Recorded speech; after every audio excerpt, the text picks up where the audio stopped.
Hate going to work because of your toxic partnership? What do you do? What can you do? And it's even your own company. How confusing is that?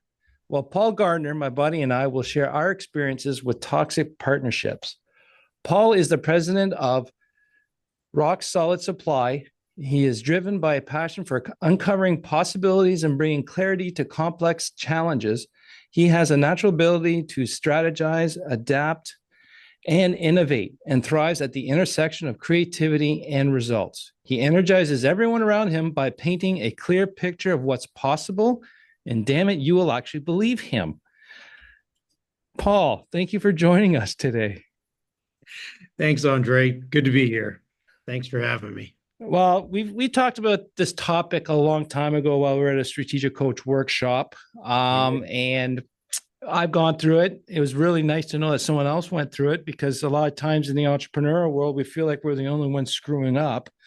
But there's a lot of us that's had similar experiences. And then you mentioned that you're willing to talk about it, because I've had a couple of run-ins with toxic partnerships, and you yourself. And what we talked about back then, I thought was really relevant for people to have the conversations, and the conversation to either you're in a current toxic relationship or partnership and you need to get out, or just in case you ever run into one. So how about, if you don't mind starting, Paul, starting with your toxic partnership example?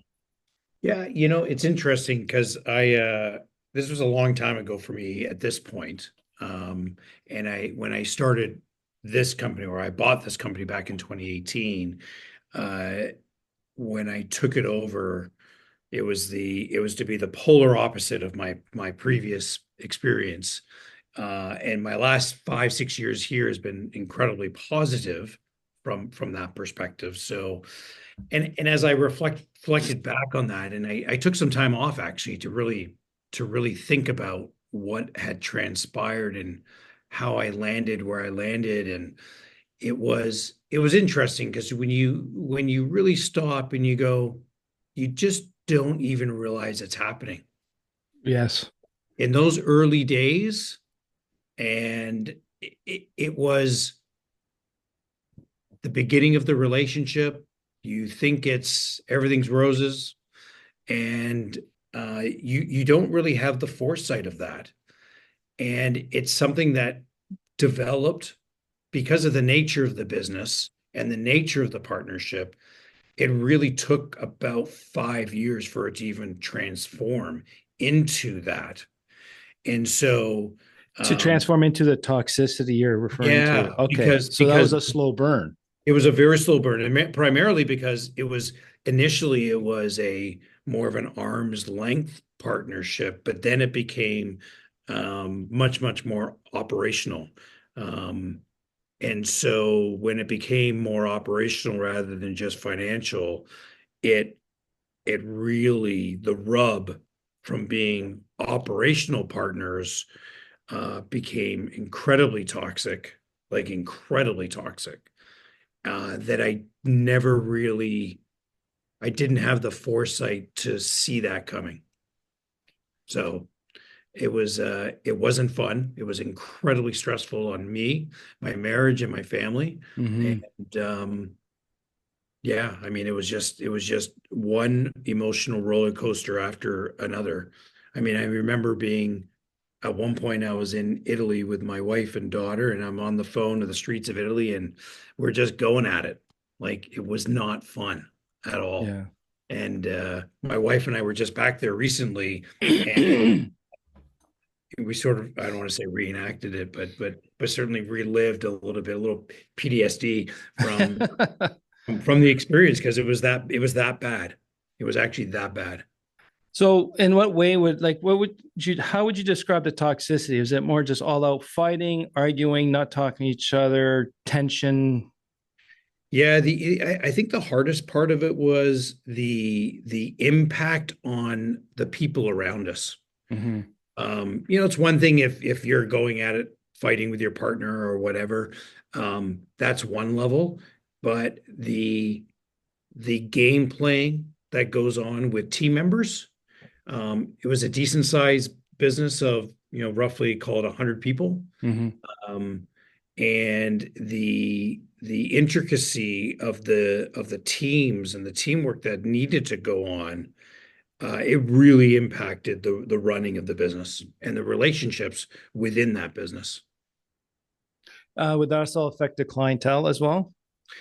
I think we did a good job actually of protecting the clientele, because I would say that there was great alignment around delivering the best possible outcome for the clients. There was we definitely had alignment around that. No matter what was going on in the background, we were always very, very focused on the customer. So it was more about the how, Mm. not the ultimate outcome, but how things were going to get done. That there was tremendous amount of rub around that, whether it was just dealing with people within the business, dealing with processes within the business. There was a tremendous amount of difference of opinion. And it would have been fair to say that your staff was not probably looking forward to when you two got together. It was not a very fun environment, to Yeah. say the least. Yeah. As Highly, highly, it became two camps. oh, the staff as well. Oh yeah, Oh, okay, gotcha. I absolutely. never thought of it that way too. Yeah.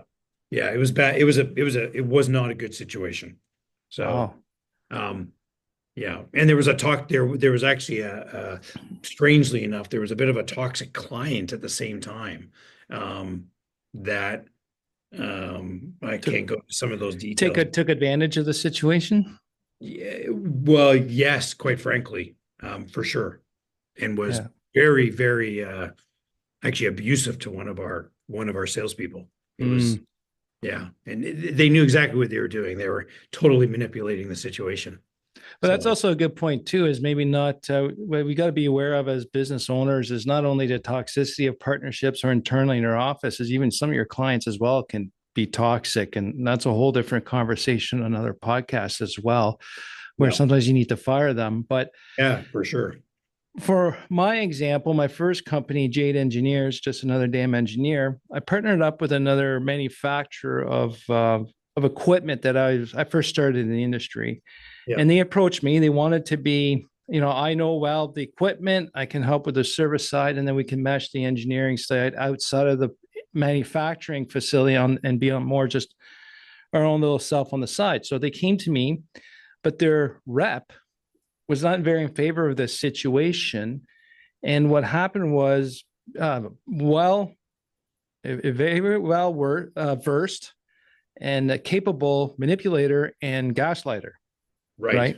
Yes, So a lot of that situation, and I believed the person and I trusted that person. And it turns out that's the one that turned on me. So what he did in that case is he played me against my partner. right, And that environment at the shop and ultimately my engineering company, it got toxic. I was, my emotional dysregulation was just out of the water. I would just honestly, it was tantrum, but it was definitely gaslit, and I wasn't seeing that. right, Right, busting my balls, 14, 16 hours a day, get this thing working. And then you find out later that this guy is to your face saying, I'm helping, I'm doing everything he can, but he's going to the clients and playing the thing and trying to screw this arrangement. right, Right. Got the staff in. And that was the one lesson I learned in that situation is honestly, you cannot change a culture. If you're buying a company and the culture doesn't fit you, you can't change it unless you clear everyone. That was a big lesson I learned. for But I sure. thought I can do it.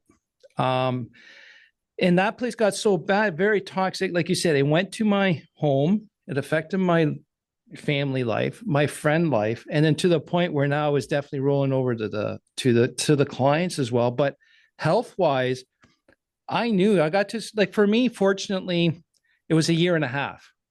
It didn't gradually get toxic. It almost, well, I think it was a 2 months and then it started to get there. I just wouldn't admit it. I just pass it over or whatever. It's just, you know, trying to get new new blood and a new way of doing things. We're getting that Sure. conflict.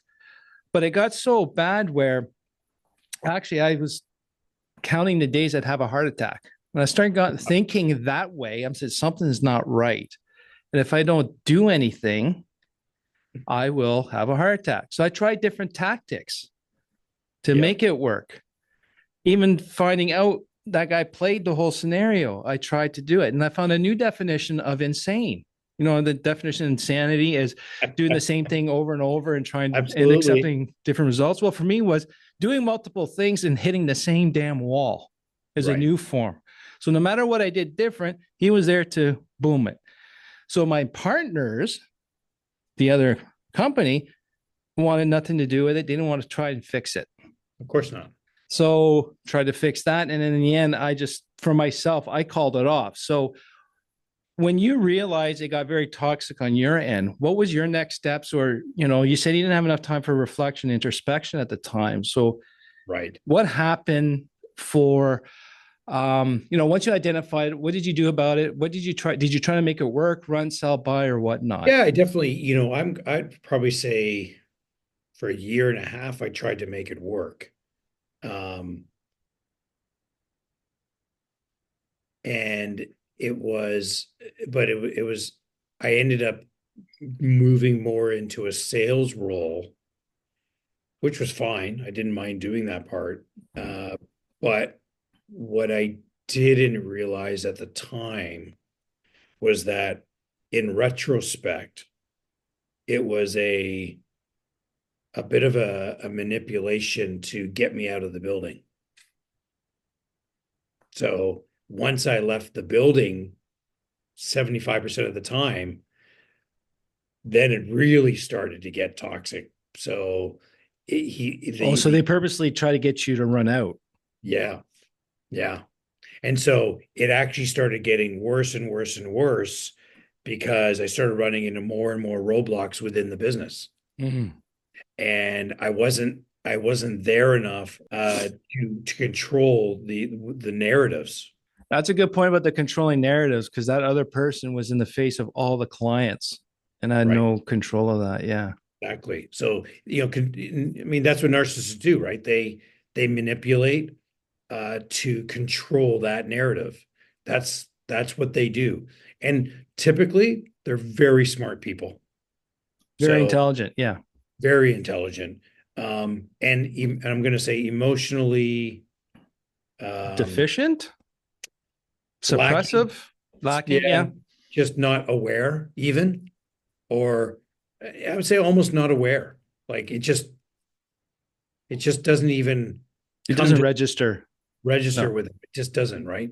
So yeah, so there's about a year and a half of that, and it just got to the point, and it actually was after that Italy trip where I was like, this has got to be the stupidest thing I've ever done. Yeah. And like it was like I had to ask permission to go on vacation with my family. And it was just like, I was done at that point. So um all the money, none of that actually mattered that at that point. So when I came back, I just stepped to the side and I took some time off. And Actually, you're right. over Sorry. Making that decision is not selfish. right, right. Yeah. Yeah, I mean, it felt selfish, Correct. right? At the time, guilt, selfish, all of the above, failure, to be honest, failure. Felt like I'd failed. Um, Failed in what way? To what regard? just around the actual business itself. Like the business ended up getting sold, um, which was probably the best outcome for everybody. But I didn't feel great. I just didn't feel like I got accomplished ultimately what I wanted to get done. Yeah, there's that aspect too. But for me, it was a lot to do with failure at failing to identify this earlier or at the onset or Right. before. Is it Yeah. more I always, embarrassment or ashamed? I don't know yet, but it's one yeah. of those things I was really hard on myself after for being a dumbass. Well, yeah, and maybe maybe I'm naive. I'm like, I always think I can actually fix it. Yeah, well, that's why we're wired, right? Right. So I still think about it and go, how could I have done things differently to have been successful? And maybe I couldn't have been, but I still think about it for sure. But certainly where I sit today, well, what I would actually argue, and this is an interesting one as well. I probably wouldn't be in this position I am today, but for going through that experience on so many levels. A, getting access to purchasing this company, Mhm. because I got this file because of the fact that I had that prior experience. That's the only reason this came to me. And then the enlightenment of going from not even just a narcissistic environment, but going from, let's call it the old ways of how we used to deal with factory employees Yeah. and that shift, right? So, when I came in here, the first thing that we did was, our first value that we really wanted to instill was delivering happiness, which comes right out of the Zappos playbook. And we really push that through all of our customer service, our people, our sales folks, like everywhere. You couldn't have a more counterpoint to the previous experience that I was in. Oh, you said a lot there. I've thought about this for a lot of years now. Yeah. Well, I think that's one of the things I always respect about you is you're very reflective and introspective. And I think you're right. I do believe a lot of this stuff happens for a reason. And I'm saying that when I'm a fatalist, that it's already predetermined. It's just what lesson can we take of this to, like, for me, it's always been, all right, I ran into this roadblock. How can I set things up to avoid it? Being a people, clients, whatever. And I got three toxic experiences, work related, where it's just funny. It's just that I went from the first one was real bad, went to a better worse, and then to a better worse. But it's just like, this strike three, but how can you got to do it differently if you want to keep going. Like we're both high achievers. We need to do something that's intellectually active and setting goals and achieving them. Yep. But I do sense from you, from what you've done with your company at Rock Solid, how you're empowering your team and being the positive and building on their strengths and ability. I do believe it's probably has a lot to do with your last experience with the last partnership because you don't want to recreate it, right? Exactly. I certainly wouldn't have pivoted as hard Yeah. towards this way. I mean, we downstairs, we have a unique ability wall Mm-hmm. where people have all their profiles up on the wall. Like I never would have done that 10 years ago, 15 Mm-hmm. years ago, right? So, pivoting out of that situation into here, joining coach, and all real game changers in my life, and just feel like I'm not trying to push that ball up the hill anymore. So we know who we are. This is what we value. If you want to come and work with us, great. This is who we are, though, and we're open. We talk about our blind spots. We do all of that, but it's not for everybody either. Like Yeah. we're open. Like let's talk about it. Put the shit on the table. I don't have Yeah. time, right? But you've created the safe space as well, environment Create a for it. safe space. And you're 100%. right. Not everyone's wired for that as well. Right. And that's okay. Yep. In my space, that's what we do. Yeah. And then some people need to self opt out as well in the environment. Absolutely. I mean, we've helped people leave the business. When I first came into the company, we had a lady here, wonderful person, definitely fit culturally, but it really wasn't her unique ability. We Right. actually ended up helping her exit the business. And she ended up, and we helped during the transition. She ended up opening her own yoga studio. And when she did it and told her family she was going to do this, they all said to her, "What took you so long?" Yeah. Right?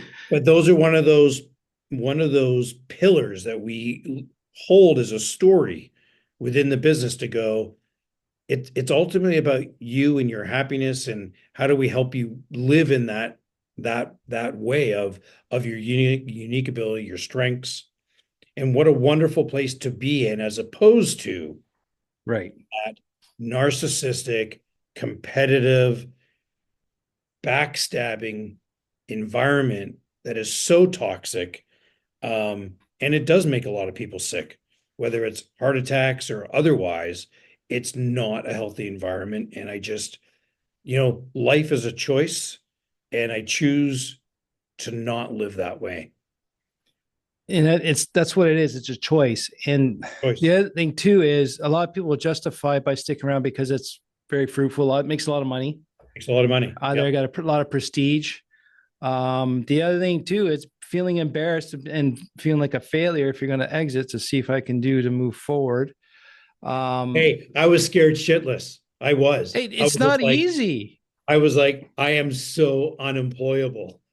Yeah. Right? I mean, I took 9 months off, and I was just like, I just, I just, I just needed to find a different path for myself. Yeah, and I think that's the key thing is the time off to reflect and do introspection because a lot of people like I did, I went from one to the next right away, no break. Yeah. And I was still on that adrenaline. And I'm talking a decade here. It's not just I was on Yeah, yeah, yeah. adrenaline for a few years here. There's like probably 10, 15 years. I was just adrenaline. And Yeah. then your body takes a toll because your body Does can't big time. be on high adrenaline all the time. You need to Um, take the break. I mean, yeah, there's no getting around it. Like, doesn't necessarily need to be 9 months or a year, but you do need to take a break because you need the time to really reflect, go on the walks, do the writing. Like I would write a lot. journaled. Yeah. Yeah, like every day. I would go But to the my way we office were every raised day. was to never do that. What was that? The way we were raised is not to do that. Just go on to the next and push, push, push, right? My dad just turned 94, and I can't even imagine him doing that. Yeah. Yeah, no, absolutely not. So, but you So have to do it. It's just it's different today too. I think the expectations that we put on ourselves are much higher today than what they were, and certainly in our parents' generation. It was back then. It was just more about survival and trying to put food on the table for the family. yeah, And today, it's certainly, I don't think any of us really have that issue. It's more about the lifestyle check, it's the chase. lifestyle check, Yeah. 100%. And I think if you can remove that lifestyle check, it becomes that much easier. Yeah. Easier to So, make decisions on. So to wrap this up here, Paul, what do you think recommendations for people on how to start thinking about an exit or trying to change or identifying when things are actually getting toxic or potentially could start to ramp up to toxicity? well, I think, one of the things for me back then was I don't, I didn't really have anybody to go talk to. So, at one point, I did actually um, start working with a psychologist who his primary business was actually with C-suite level folks. Mm-hmm. And so what I would say is that certainly getting at that outside opinion from somebody that has experience with a variety of people in business specifically would be certainly because you need a gut check going, okay, is it really this, or is it something else? So I think starting to think through that with somebody that has some experience with it would be probably um, my number one And if you recommendation. can't, at least find a mentor or someone you can relate to who is an entrepreneur would help as well. Absolutely right, and especially an entrepreneur that's had partners, Yeah, very good. Yeah. right? Because it is so different, and we all think differently. So that would be the first thing, and then I think getting to the point where you make that decision one way or the other, because no matter what, you can't live in that emotional turmoil forever. And the Oh, longer you leave it, the worse it gets. yeah. So do the analysis, treat it like a project. I'm either going to be in or I'm out, measure it, and then, make a decision. Once you make a decision, then it's just about the strategy of how do you get out. Yeah. And once you make that decision, your brain's now going, okay, now there's an out here, and I no longer have to protect you as I was doing before. Exactly. And the one thing I will add on to that list is one thing I really learned over this past year is with my latest toxic setup is you have to listen to your body and stop ignoring that gut feel you have in the early Absolutely. stages. Because every time I talk myself out of that gut feel, later on, either my body tells me it was right or the situation confirms that was right. And it's not, make that the decision, but just start to reflect more and to take that seriously, to start observing why. Like for me, I'm going through one transition right now, and I was trying to sell it to people. Like I was explaining it to people, but something was weird in my body. And then the one time I decided, it was like over a course of a couple of days, I just didn't feel right when I was saying it. And I said, all right, when I'm going to start, some guy says, all right, what's going on, blah, blah, blah. So I said, before I start talking, I said, I'm going to listen and feel my body. And then as I was explaining the story, as I was explaining my plan, which turns out it was a story, I felt my body cringe. It was like, dude, you're not even no. And so my body was saying no. Absolutely. No. And then I'm going, shit, that's been a story. Therefore, this is the right decision. Then my body just relaxed. So I've been doing a lot of thinking about it, but it was just one of those things is if you got a gut feel, entertain it, take a look. And that can prevent a lot of stuff. Curiosity is huge. So huge, right? Yeah. Trying to teach people to help them to be curious about what's going on. Yeah. Right. And even if you're at fault, it takes two to dance either way, but either you're the instigator or the retaliator. It doesn't matter in the end. The situation is still a situation. I know they say you always should do what's best for everyone, but sometimes in this situation, you got to do what's best for you first, because if you're going to compromise to make it work for everyone else, you're not helping the scenario. Yeah, and I certainly did that for a while. There's no doubt, right? You feel that pull to be there and help and drive whatever it is to being successful.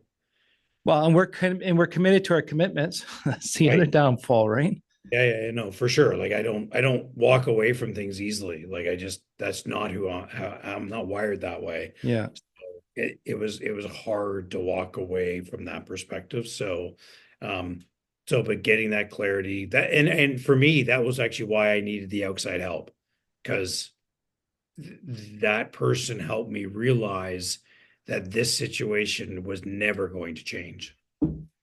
Right. Never.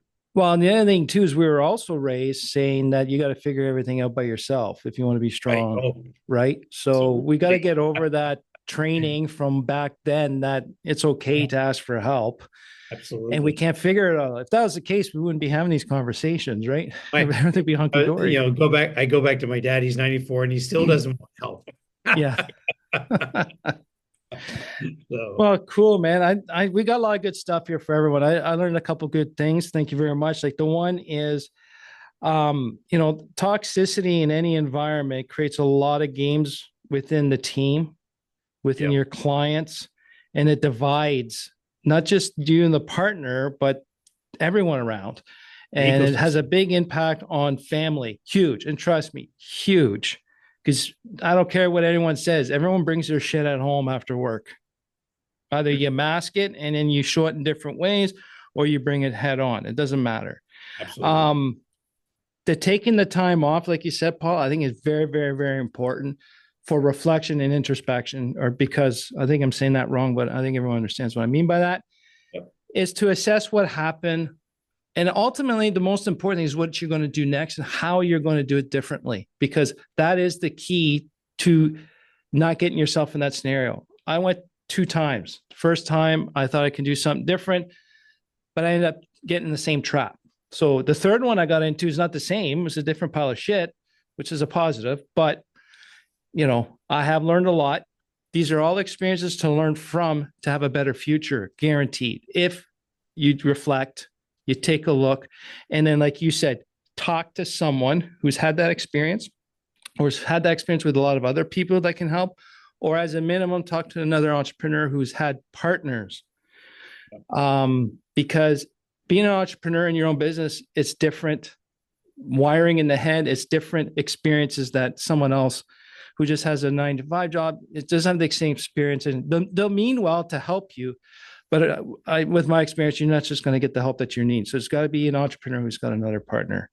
Yeah, and just to expand on that second last point there would be, when you're doing your introspection, and when you do take that time, what I did was I really got clarity around what are my pillars. So when I went into that next situation, and I knew there would be another situation, my pillars were so strong now, and convictions around how I wanted things done, that it was going to be positive.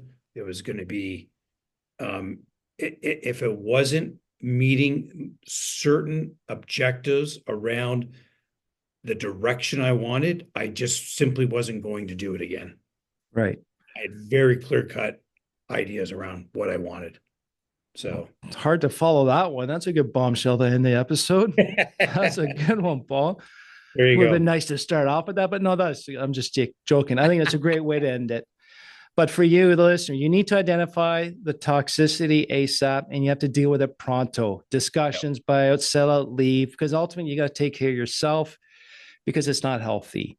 And the other thing as well too is, are you currently in a toxic partnership or situation? If so, what will you do next?